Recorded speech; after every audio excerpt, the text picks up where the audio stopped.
Madam, with your permission, I want to ask a very pointed and specific question to Honourable Minister, and I hope that she will give a specific and a pointed reply to my question.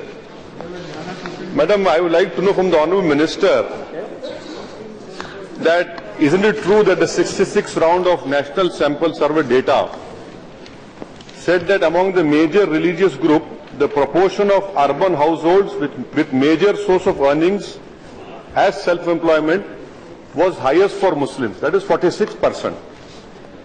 The Prime Minister also said that if one can employ 5 people, he or she is contributing enough to the nation.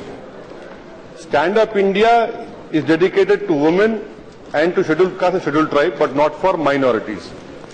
My question to the Honourable Minister is, how many government, private or PPP model incubators, technology design and support centers or technology business incubators are located in 90 MCDs, and are there subsidies on incubation amount and support amount for Muslim and minority youth in this area? And is the ministry earmarking grants like big PRISM schemes for the Muslim and minority youth?